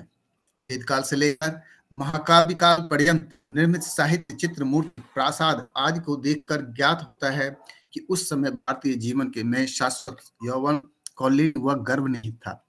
भारतीय सभ्यता का कण-कण छंद, राग व रस से भरा हुआ है। निसंदेह उस युग में भारतीयों ने ऐसी का आविष्कार किया था जिसे जीवन की कला कहा जा सकता है। मतलब हर क्षण, हर कदम पर, हर कण कण में जीवन के देखें तो छंद, राग व रस की प्रस्तुति कला को, लोक कला को समृद्धि बनाती है। प्राचीन काल में ही भारतीय कला का तात्पर्य मात्र हास्य विनोद या भोग विलास न रहकर उसमें कलात्मकता के साथ अध्यात्म, कल्पना, ऐतिहासिक संरक्षण तथा लोक सांस्कृतिक परंपराओं आदि के प्रदर्शन की प्रधानता रही है। हम जब बात करते हैं कलान प्रबंध धर्म कारभार मोक्षितम मांगल्यम प्रत्यहेत गृह्य प्रतिष्ठितम, तो ये उस समय ही तो लिखा गया था। आज 2000-2500 वर्ष पहले की बात है। तो वहीं से हम इन चीजों को समझ रहे थे कि यह मंगल कारिणी होगा, तो या भोग विलास में लिप्त न हो कला वह है जो परम तत्व की ओर ले जाए। तो ये सारी चीजें उस समय से निर्देशित है, कोई आज की बात नहीं है। कला में छुपी तत्ववाद को भारतीय कलाकार सदैव समझता रहा। यहाँ के प्रत्येक कलाकार इस तत्व को अपना आदर्श मानकर सृजन का कार्य करते रहे हैं कि जिसकी विश्रांति भोग में न हो वह कला बंधन है, जिसकी विश्रांति भोग में हो वह कला वास्तव में बंधन है, परंतु जिसका संकेत परम तत्व की ओर हो वह वस्तुतः कला है। विश्रांति संभोगेश कला न कला पर लीयते परमानंद यह आत्मा सा परा कला, यह कहा गया है।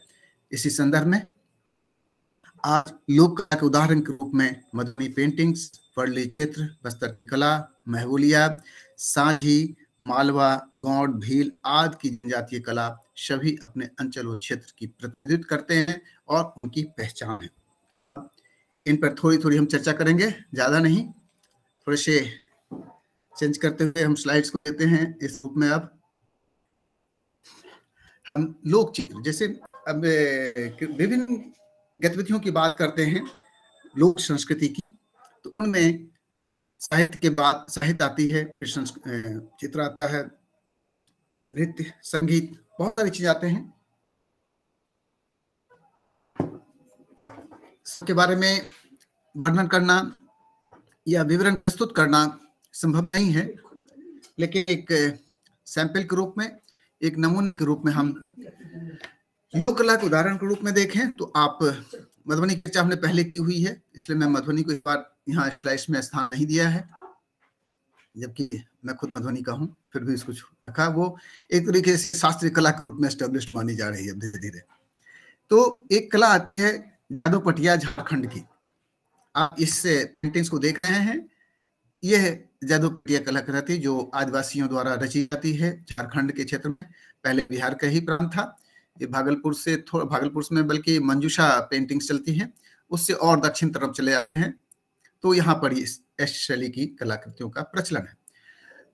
यह वर्ली में हमने बताया ही, महाराष्ट्र में वर्ली जनजातियों द्वारा सृजित ये कला है। इसके रंग और एक सीक्वेंस, एक तरीके, भले ही पैटर्न डिजाइन के द्वारा बने हों, लेकिन कितना आकर्षक लगता है। तो ये लोक भावनाओं की प्रस्तुति है, ये जन भावनाओं की प्रस्तुति है, इसलिए हम इसे पॉप कल्चर के रूप में भी मान सकते हैं और उसे हम उसी रूप में समझें। ये मध्य प्रदेश की प्रमुख लोक चित्रकला आप देख सकते हैं, और बगल में गौड़ जनजातियों द्वारा बनाई जाने वाली चित्र, ये लोक चित्रण के रूप में जो सांस्कृतिक गतिविधियां प्रचलित हैं, जो सांस्कृतिक कल्चर्स हमारे क्षेत्र में हैं या दूसरे क्षेत्रों में हैं, वह चित्रों के माध्यम से कैसे प्रस्तुत होते हैं। तो इसके अंतर्गत हम लोक चित्रों को ही रखें, तभी हम इसे पॉप कल्चर के रूप में मान सकते हैं। या जो जन संस्कृति की बात जहां हम करें वहां के लिए इन तरह की शैली के चित्रों को प्रकट करना, प्रस्तुत करना ही उपयुक्त होता है। नेक्स्ट हम लोक साहित्य पे थोड़ा चर्चा कर लेते हैं। लोक साहित्य क्या?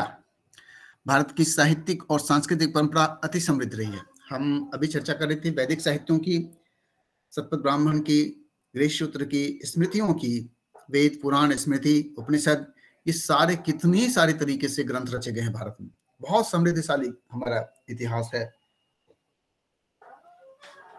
किंतु इन्हीं में लोक साहित्यों का भी सृजन होता रहा है। आप पंचतंत्र की बात करते हैं, हम देखिए लोकों सामान्य रूप से प्रकट है, उसमें संदेश भी है। भारत की साहित्यिक और सांस्कृतिक परंपरा अति समृद्ध है। लोक साहित्य एक सांस्कृतिक विरासत है जिसमें लोक जीवन की सहज अभिव्यक्ति होती है। जो गांव में, सुदूर अंचलों में जो आचार विचार, सिद्धांत, दिशा निर्देश, मानक, ये सब इसमें आते हैं। सामूहिक अनुभूतियों, आकांक्षाओं आदि की कोख से यह लोक साहित्य जन्म लेती है, जो अपने में लोकाभिव्यक्ति में सहज, स्वाभाविक और अकृत्रिम है। लाखों लोगों के मौखिक विचारों की, मौखिक संदेशों का यह संग्रह होता है। लोक साहित्य में भी कठिन श्रम होता है और उसी के संघर्ष भी होते हैं, जिसके बाद यह डेवलप होता है। उनकी सामान्य उद्गारों की यह सहज उद्गारों की यह प्रस्तुति होती है। इतिहास और संस्कृति का अक्षय स्रोत है यह। इसमें भी लोक साहित्य में देखें, गांव की जो जानकारी है, बहुत सारे वनवासियों के बीच में जो जानकारी है वो उनकी मौखिक साहित्य है। उन्हें यदि लोक साहित्य में रच दिया जाता है तो लोक साहित्य कहलाती है। यह हमारे सामाजिक जीवन का, लोक जीवन का एक अमूल्य धरोहर है, निधि है। दूसरे शब्द कहा जाए तो लोक साहित्य जन सामान्य के सुख दुख, राग द्वेष, हास उल्लास आज सभी का एक संग्रह है, दर्पण है, जिसमें उनके बारे में हम समझ सकते हैं। लोक साहित्य का इतिहास भी उतना ही पुराना है जितना मानव जाति के विकास का। जैसे मानव सभ्य हुआ, विकसित हुआ, रहने लगा, तो उनको सिद्धांत प्रतिपादित हुई, प्रैक्टिकल हुई, कुछ लिखने का तरीका सीखा, शब्दों को गढ़ा, अक्षरों को रचा, फिर शब्द, वाक्य और पैराग्राफ्स बने, फिर किताबों की संरचना आरंभ हुई होगी। उन सब ने पुरातन काल से हुआ डेवलप होती गई इतिहास के साथ साथ। वास्तव में लोकमानस में प्रत्यक्ष अप्रत्यक्ष घटनाओं का अंकन ही लोक कलाओं और लोक साहित्यों में अभिव्यक्त हुआ है। जो मानवीय जीवन में, जो ग्रामीण अंचलों में, वनवासी जिंदगी में जो घटनाएं घटी, उन सब का प्रदर्शन हम लोक साहित्य के अंतर्गत देख सकते हैं। सबकी प्रस्तुतियों से को हम इसमें सहज देख सकते हैं। लोक साहित्य के बाद लोक चित्र, लोक साहित्य के बाद हम आते हैं लोक नृत्य। लोक नृत्य जो सांगीतिक प्रस्तुतियां हैं उनमें सबसे मनमोहक और आसानी से लोक कल्चर में या जन संस्कृति में हम इसकी प्रस्तुति देख सकते हैं। जो सामूहिक प्रस्तुतियां और सामान्यतः जन भावनाओं को प्रस्तुत करती हुई हैं। दो चित्र हमने रखे हैं, एक दिवाली नृत्य है, एक राय नृत्य, और दोनों ही बुंदेलखंड की धरती की महत्वपूर्ण नृत्य है। दिवाली सामान्य दिवाली के समय में मनाई जाती है यह नृत्य का। इसमें डंडे से लोग एक दूसरे से करतब करते हैं, खेलते हैं, डांस करते हैं, नृत्य करते हैं और देवी की पूजा उपासना भी इसमें करते हैं। उन सब को लेकर के ज्वारा बोई जाती है, जौ को बोते हैं, उसको विसर्जित करने के लिए आते हैं, उसमें भी इसका प्रयोग होता है, दशहरे के दिन में। लेकिन तो यह दिवाली के समय में नाचे जाने वाले कॉम्पिटिशंस में चित्रकूट में आयोजित होते हैं। फिर राय भी बुंदेलखंड का एक फेमस नृत्य है, जिसमें हम लोक सांस्कृतिक परंपराओं को प्रदर्शित होते हुए, चटक रंग देखिए पहनावे के, उनके रिदम, कोई ऐसा नहीं कि लय मिला के ही चले, कोई रीटेक नहीं होता है यहाँ पे, स्वतः स्फूर्त प्रदर्शन होता है, कोई बताने वाला नहीं होता, स्वतः चलता रहता है। ये हमारी लोक सांस्कृतिक झांकियां हैं जो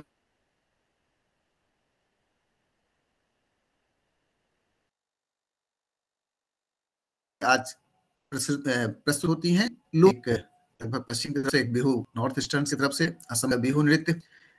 आप किसी एक व्यक्ति को नहीं देख रहे हैं, ये सभी ग्रुप में है, अर्थात ये सब सामुदायिक भावनाओं की अभिव्यक्ति है, एक समूह का प्रतिनिधित्व करता है। आसाम का पर्याय है यह नृत्य, किंतु ये नहीं कि किसी पर्टिकुलर पर्सन से, इसमें पूरे ग्रुप के ग्रुप इसमें होते हैं, स्त्री पुरुष दोनों होते हैं।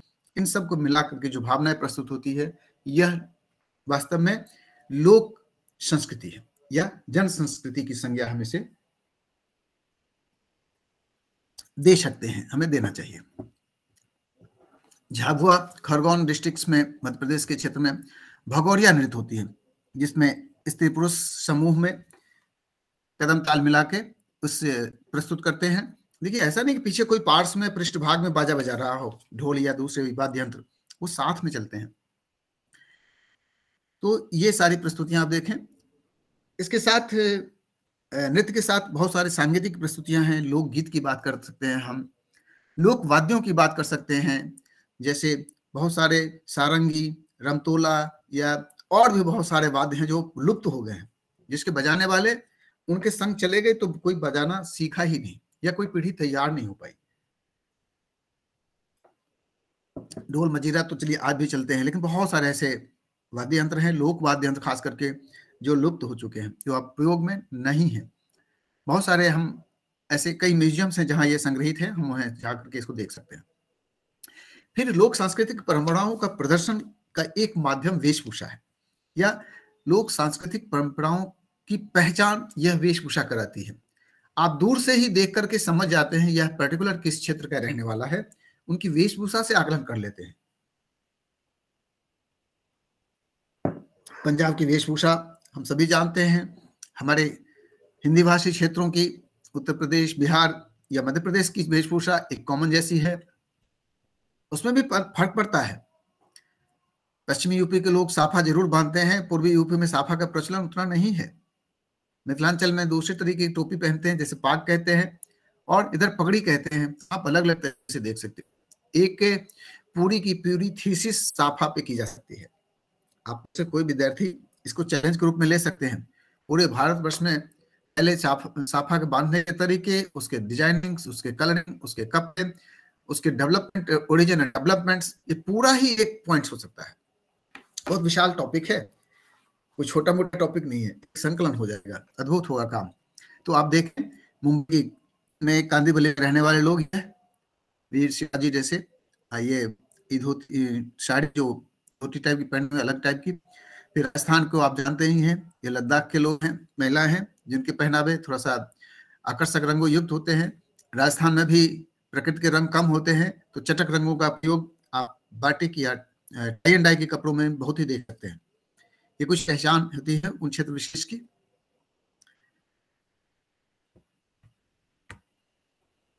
हमने दो और रखे हैं, ज्यादा नहीं है। ये गुजरात के वेशभूषा में गुजराती लोग, और ये हिमाचल में। आप इनको देखें तो कितना अच्छा लगता है, सुंदर। आप इनके पहनावे वास्तव में वेशभूषा का डेवलपमेंट या विकास जो हुआ है वो प्रकृति के आधार पर हुआ है। हमारी कैसी नीड है, हम कहाँ रहते हैं, किस परिस्थिति में रहते हैं, तो उसी आधार पर ये डेवलप हुए हैं। और दूसरी एक बात और होती है कि उपलब्धता क्या है हमारी, जो उपलब्ध होंगे हम उसी के आधार पर और प्राकृतिक आधार पर पहनेंगे। हम स्वयं अपने ही वस्त्र एक ही जगह के रहने वाले पूरे वर्ष भर के लिए सीजन के अनुसार वस्त्र पहनते हैं, ऋतुओं के आधार पर वस्त्र धारण करते हैं। अभी ठंडी का समय आ गया तो हम सब अपने आप वस्त्र बदलने लगे। तो ये सारे समय, क्षेत्र, परिस्थितियों के आधार पर भी डिपेंड करता है, निर्भर करता है। तो इन सब में लोक सांस्कृतिक परंपराओं की झलक मिलती है, लोक सांस्कृतिक परंपराओं दृष्टव्य होते हैं, हम इसे पहचान जाते हैं, अनेक संस्कृति के पहनावे।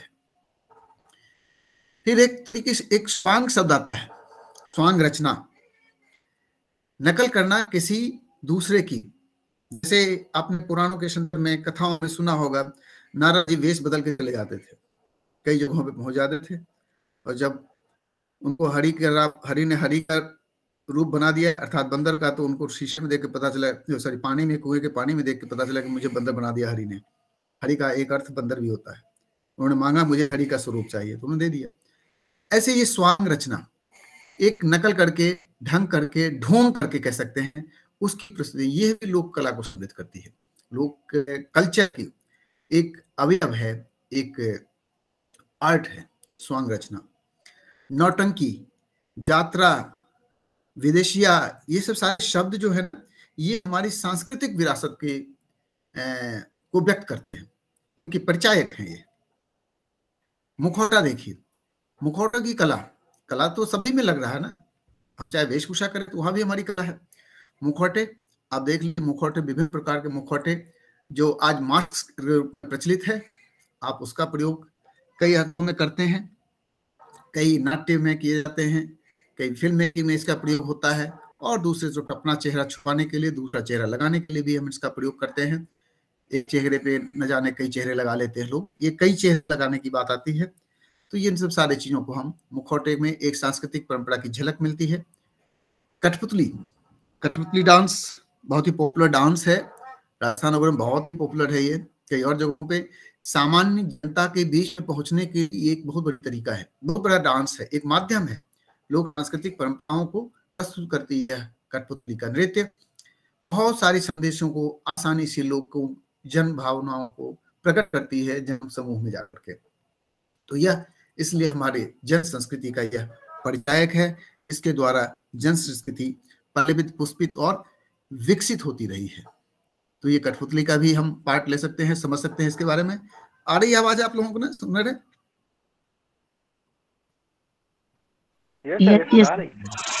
आ रही। हाँ ठीक है ठीक है, तो अभी इसमें हम लोग संवाद कर लिया करें, ज्यादा नहीं है, ये स्लाइड्स थोड़े बचे हैं। एक लोक संस्कृति या लोक कल्चर, ट्रेडिशनल फोक कल्चर की जब भी बात करें तो हमारी सांस्कृतिक धरोहर एवं प्रतीक का उल्लेख भी आता है। हमारे सांस्कृतिक धरोहर एवं प्रतीक कितने महत्वपूर्ण है, ये जितनी भी गतिविधियां अभी हमने बताई आपको, ये सभी धरोहर है हमारे, जो बहुत सारे इसमें से लुप्त भी हो रहे हैं, हमें उनको सहेज के रखने की आवश्यकता है।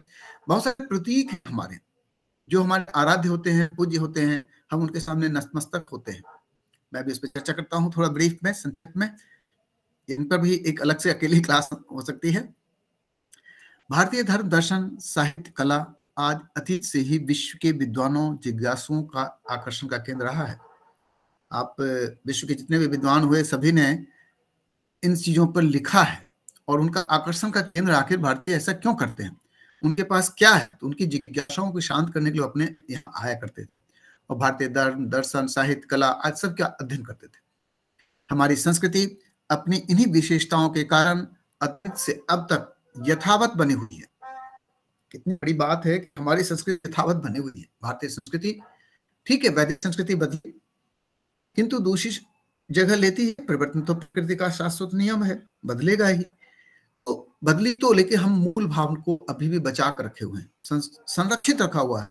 जबकि विश्व की अनेक प्रचलित संस्कृतियां, प्राचीन संस्कृतियां नष्ट हो गई, रोमन संस्कृति खत्म हो गई, इजिप्शियन संस्कृति, सिविलाइजेशन समाप्त हो गई, सीरिया, माइसीनिया की कल्चर खत्म हो चुकी है।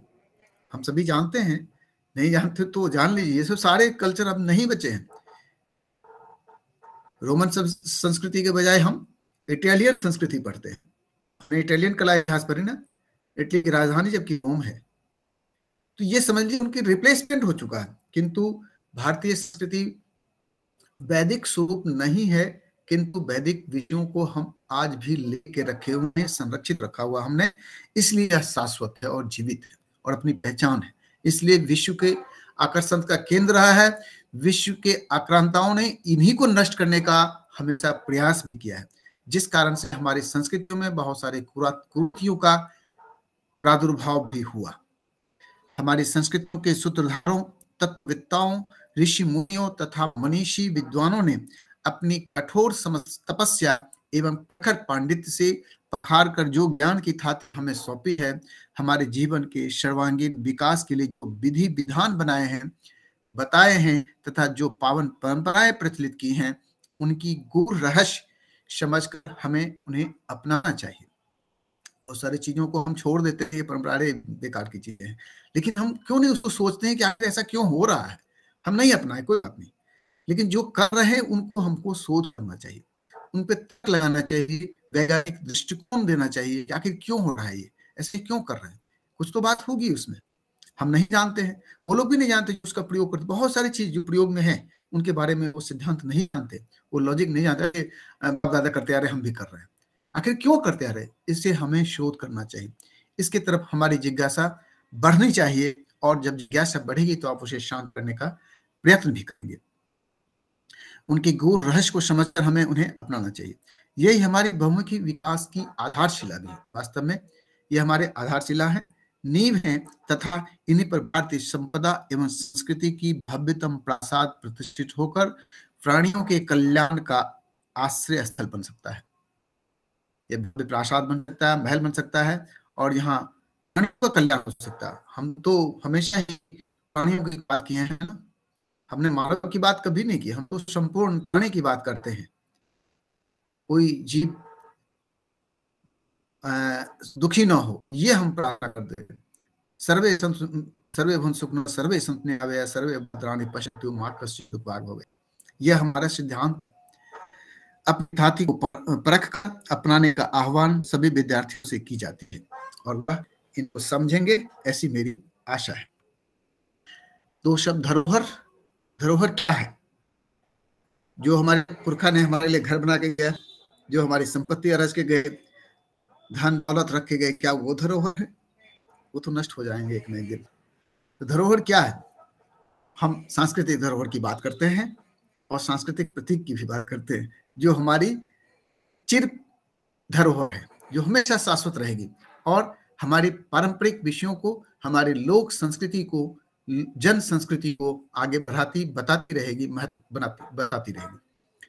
भारतीय सांस्कृतिक धरोहरों की प्रमुख विशेषताओं में से एक है प्रत्येक जीव में ईश्वर का अस्तित्व को स्वीकार करना। ये हमारी एक धरोहर है, यह सिद्धांत धरोहर है हमारा। यह हम प्रत्येक जीव में ईश्वर सर्वभूतानाम, ईश्वर सब जीवों में है, यह हमारी दर्शन है, यह हमारा धरोहर है। भारतीय दर्शन के अनुसार प्रत्येक जीव में ईश्वर का अंश है। इस प्रकार एक ही सूरज के अगणित किरणें संपूर्ण पृथ्वी को एक साथ प्रकाशित करती हैं, वैसे ही परम सत्ता का नियंता ईश्वर की दृष्टि सभी जीवों पर एक सा ही होता है। कितनी बड़ी बात है कि किस तरह से सूर्य हमें किरण देती है, वैसे ही किरणें वो सब जीवों को देती है।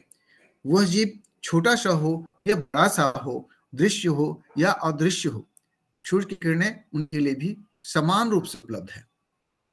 ऐसा नहीं कि वो हमारे लिए अलग कर देती है, बढ़ा देते हैं सूर्य भगवान और उनके लिए कम कर देते हैं, ऐसा नहीं है, सबके लिए समान।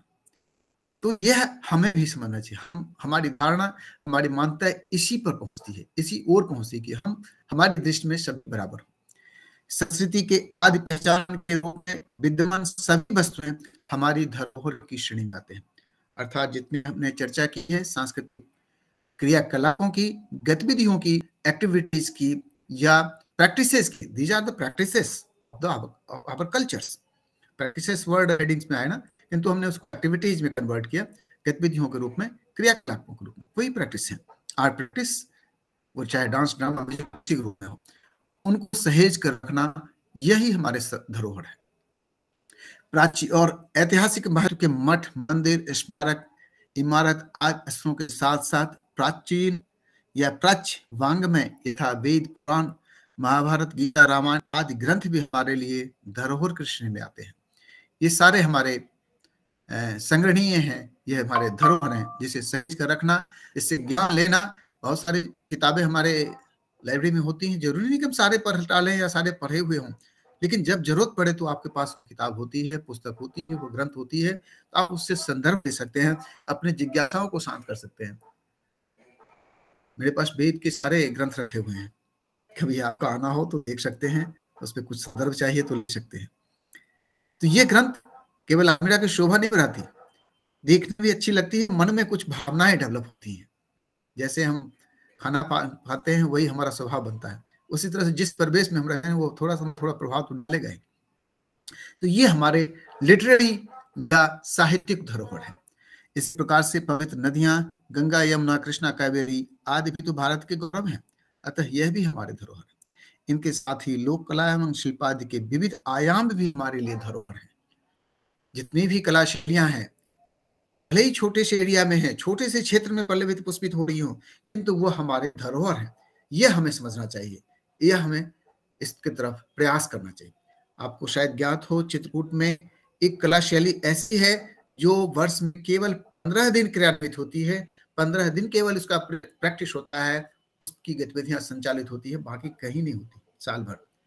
आप सोचिए, वह कला है महबूलिया यहाँ पर, जो केवल पितृपक्ष के 15 दिनों में उसका निर्माण, सृजन, पूजन, अर्चन, किरण सब होता है, केवल 15 दिन। तो ऐसी भी कला है, छोटे से एरिया में है, लेकिन वह संग्रह उसकी भी आवश्यकता है, ताकि ये पहचान तो कहीं और मालूम तो हो कि वहां भी ऐसा होता है। दूसरी अब टॉपिक आती है प्रतीक। और हमारी कला बिना प्रतीक के संपर्क नहीं होती है। प्रतीकवाद एक वाद ही इसमें ही डेवलप हुआ था। तो प्रतीक भी हमारे लिए महत्वपूर्ण है। सांस्कृतिक विरासत के रूप में पूजा, उपासना, अनुष्ठान तथा विविध पद्धतियों में प्रयुक्त प्रतीक, उपकरण, परंपराओं आदि का प्रचलन है। यथा कलश, नारियल, रथ, माला, तिलक, स्वास्तिक, श्री ध्वज, घंटा, घंटी, शंख, चवर, चंदन, अक्षत, प्रभा मंडल, ओम, प्रार्थना, रुद्राक्ष, तुलसी, धर्मचक्र, आरती, दीपक, अर्घ्य, अग्नि पुष्प इत्यादि सभी प्रतीक ही तो हैं, नहीं है क्या? ये सारे ही प्रतीक है, हमारी संस्कृति के प्रतीक है, इनका संरक्षण होना चाहिए। हम स्वस्तिक बनाते हैं, क्यों बनाते हैं? घर के बाहर या पूज्य स्थल पर ओम लिखते हैं। त्रिशूल बनाते हैं, चौक यदि बनाए, मधुबनी पेंटिंग्स में षटदल या अष्टदल कमल बनाए जाते हैं, अर्पण बनाए जाते हैं, तो उनमें भगवान नवग्रह तक में बनाए जाते हैं। भगवान के विभिन्न आयुधों, शंख, चक्र, गदा, पद्म आदि को प्रस्तुत किया जाता है, प्रतिरूपित किया जाता है, इस धारणा से कि वह शक्ति यहाँ पर आए। यही तो होता है इसके पीछे। इनकी समानता हमें समन्वयात्मक भावना के दृढ़ीकरण का संबल प्रदान करती है, जिसकी महत्ता को हमें समझना चाहिए और अपनी सांस्कृतिक धरोहर को सुरक्षित रखते हुए अपने समाज के सर्वांगीण विकास के लिए इसे अपनाना चाहिए। इतना बड़ा सा भी अशोक स्तंभ बना है, आपने देखा सुना होगा, टीवी में, न्यूज में बहुत सारे विवाद भी उस पर होते रहते हैं। ये तो होता ही रहता है, कोई भी नया कार्य होता तो होता है। तो जो नया संसद भवन बन रहा है उसके सामने बना, लोकार्पण हुआ। तो ये प्रतीक है, तो है जो आज तक हमारे भारतीय शासनीय व्यवस्था की वो अशोक स्तंभ प्रतीक रूप में है। ये प्रतीक हमको दूर ले जाती है, हमारी अतीत के गौरव को व्यक्त करती है और बताती है हमारा क्या गौरव है। भारतीय संस्कृति वर्तमान परिप्रेक्ष्य में हम बात करते हैं थोड़ा सा और भारतीय संस्कृति के बारे में। लास्ट स्लाइड संभव। कला व संस्कृति युक्त समाज में विकास के विविध आयामों में सांस्कृतिक विकास एक है, जो व्यक्ति, समाज व राष्ट्र की पहचान होती है। सांस्कृतिक विरासत समृद्धशाली इतिहास की झांकी प्रस्तुत करती है और इसमें मानवीय गुण समृद्ध रहता है। भारतीय संस्कृति का उद्देश्य रहा है संवेदनशील और हिंसक, सहिष्णु, परस्पर सद्भाव तथा भय मुक्त मानवीय समाज का निर्माण करना। ये हमने हमारा वसुधैव कुटुंबकम की बात है, सर्वे सुखिनः सर्वे सन्तु, अभी भी बात करते हैं हम। हमारा तो ये पहले से ही सिद्धांत ही है, उस पर ही आधारित हमारी है संस्कृति है, भारतीय संस्कृति। और कम से कम लोक कल्चर या फोक कल्चर जिसे कहते हैं, पॉप कल्चर जिसे कह सकते हैं, जन संस्कृति, वो इसी पर केंद्रित है। विकास के इस युग में मानव वैश्वीकरण के दौर से गुजर रहा है, जिस कारण विकास की सहस्त्रों धाराएं प्रस्फुटित हो, प्रवाहमान हो रही हैं। आज विकास के लिए नित्य नूतन पथ प्रशस्त हो रहे हैं और सांस्कृतिक अवधारणाएं भी बदल रही हैं। तथापि भारतीय संस्कृति का वर्तमान परिदृश्य अक्षुण्ण है, क्योंकि इसकी जड़ें सहस्त्राब्दियों गहरी हैं। लोक और ग्रामीण जनमानस खासकर इसकी रक्षा और सहेज कर रखने की जिम्मेवारी उठाए हुए हैं और उनमें भी वो महिलाएं पूज्य हैं, प्रार्थनीय हैं, जो इन कलाओं में लिप्त हैं, अपने जीवन लगा दे रही हैं। उनके हाथों से खास करके लोक सांस्कृतिक परंपराओं का संरक्षण, विस्तार और विशालता प्रदान होती है। नेक्स्ट, ये सारी संस्कृतियों की बात में है। यहाँ पे मैंने ये लगाया, ये हमारी टॉक थी पिछले साल हुई थी रेडियो पर, ये लोक कला की एक नमूना इसमें है, भोजपुरी चित्रकला, और इसी पर एक टॉक थी, तो मैंने इसके लिए भी रखा है आपके समक्ष। इस प्रकार से आज की ये क्लास यहीं समाप्त होती है and this is the second last talk with you. मुझे लगता है कल हमारी आखिरी क्लास होगी। आप लोग सुन रहे हैं? अब हम लोग स्लाइड हटाते हैं, अब आ जाते हैं फेस टू फेस।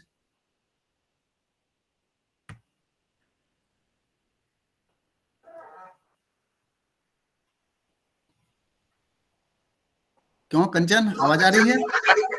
हाँ आ रही ना। Chaure yes sir, yes sir आ रही है सर। चलिए बहुत अच्छा। लवलीन भी है, कैलाश जी भी है, यस सर। बहुत अच्छा। कृष्णा है, कृष्णा रोज रेगुलर है। मैं बाकी देखने रहा हूँ किसका कौन रहा नहीं रहा, ये मेरा परिक्षेत्र भी नहीं है। लेकिन कैसा लगा आज का? बहुत अच्छा सर। सर बहुत अच्छा। सुंदर लगा। सर चलिए, अच्छा था। आपका ज्ञान वर्धन हो, आपकी जानकारियों में थोड़ी भी वृद्धि हो जाए तो यह मेरी सफलता है इस कक्षा को लेने का। और मैडम को बहुत बहुत धन्यवाद। मैडम सुन रही हैं? अच्छी प्रस्तुति रही आज की, बहुत अच्छी। अरे सर, थैंक यू सर। बहुत सच में बढ़िया। बहुत अच्छी थी भाई, मैं भी सुन रही थी। बहुत क्या अच्छी बात है मैडम, प्रस्तुति थैंक थी, यू। बहुत थैंक यू अच्छी, सच मैडम। में बहुत अच्छी प्रस्तुति थी। अरे वाह, चलिए। आप सही दिशा में काम कर रहे हैं इस समय। ये तो शुभम मैडम को धन्यवाद, कानपुर विश्वविद्यालय को धन्यवाद इसके लिए। यह opportunity मुझे मिला, और कृष्णा जैसे विद्यार्थी जो साथ में जुड़ गए हैं तो अच्छा लगता है। इनके समक्ष बोलने का पता ही नहीं चलता है। मैं चलिए हम लोग का सौभाग्य है सर। मैं बांध के आता हूँ कुछ स्लाइड्स में, लेकिन वो अनलिमिटेड जैसा होता है, लगता है रुके ही ना। तो ये अच्छी बात है कि आप लोगों का रिस्पॉन्स अच्छा है। मैडम अभी बोल रही तो हमारे यहाँ ग्रामोदय विश्वविद्यालय में ही पॉलिटिकल साइंस के प्रोफेसर हैं, राजनीति विज्ञान के और मानवीय विज्ञान के विभागाध्यक्ष भी हैं। बहुत अच्छी वक्ता भी हैं वो, और विशेषज्ञ तो है ही अपने विषय की वो। तो अच्छा लगा आज उन्होंने भी सुना प्रोफेसर चौरे के साथ। क्या बात है। समय का सदुपयोग हुआ ये। नहीं, बहुत सर, थैंक यू आपको बहुत बहुत। मैडम सुन रही हैं? कैलाश जी, अच्छा रहा? यस सर, हाँ सर बहुत अच्छा रहा सर। चलिए, थोड़ा भी ज्ञान वर्धन हो तो अच्छा है। और कल हम लोग आखिरी पड़ाव पर रहेंगे।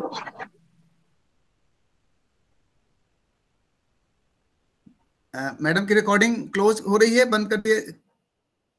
आवाज मैडम आ रही है आपको?